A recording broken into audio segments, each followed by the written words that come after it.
On my mama, I started to look back at that accident when my dad was driving that Super Shuttle and Christian worked at New Century Mortgage.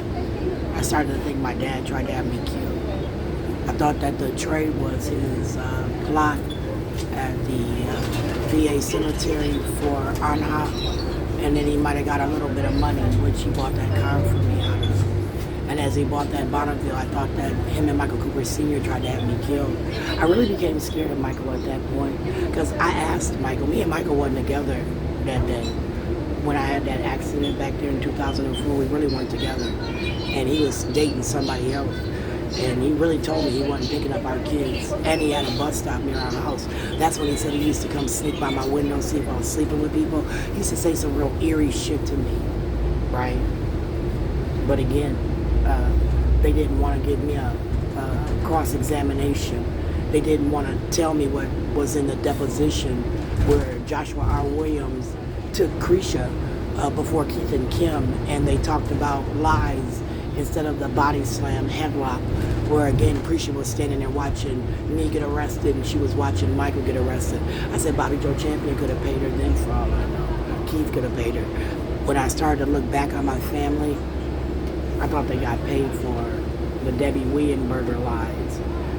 When they was taking Keenan, I said, well, this is a list of people that would be on my side that would say Keenan should come back.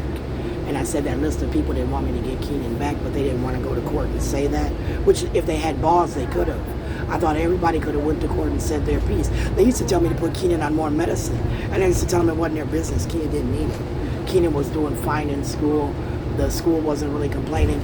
Keenan had even did a summer of school without an IEP because, see, I pulled Keenan out of school March, April, May. No, I put him out April, Stop May. requested. I put him out of Neil. You'd have to get the records, and I have to think about the time frame with you.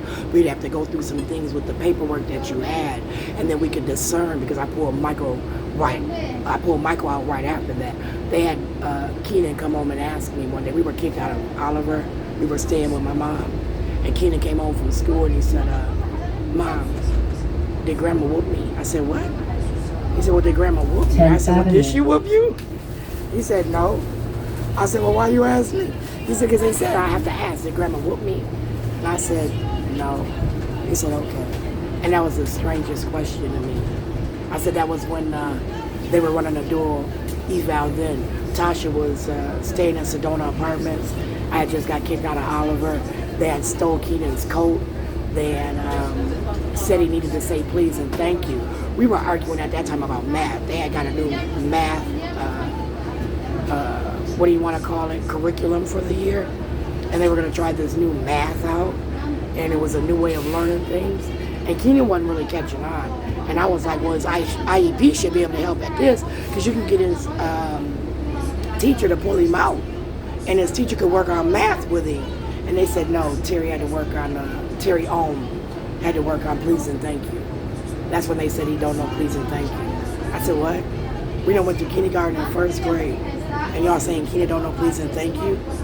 They said, yeah, and we don't want to talk about math. I said, okay. And I pulled Keenan out at that moment. And I taught Keenan for the last month and a half of that.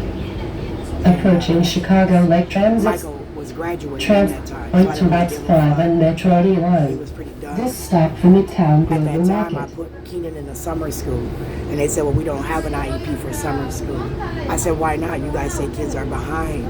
So then you should have a summer school with an IEP. They said, well, we don't have that. If you put him in summer school, it's just going to be general education. So I put Keenan in summer school and general education. And he had progress. I was so proud of him. He wanted to ride the school bus. They said he couldn't ride the school bus. Not on his own. He needed the little bus. I was hurt. I was going to take him on again, God. I was going to sue the district one more time for Keenan. I had already started for little Michael. Shayla, they were just abusing it. I went back to that letter, Krisha, that was in that bin I picked up from you all, where James Fairclough said, think about it. They was trying to take Michael. So I thought about it as I was at Bobby's house. I thought about it. I thought about it a lot, Keenan. I said, they're going to take you no matter what I do, son. and I moved on. And I hate them. They're playing games. And I hate them. I hate them a lot.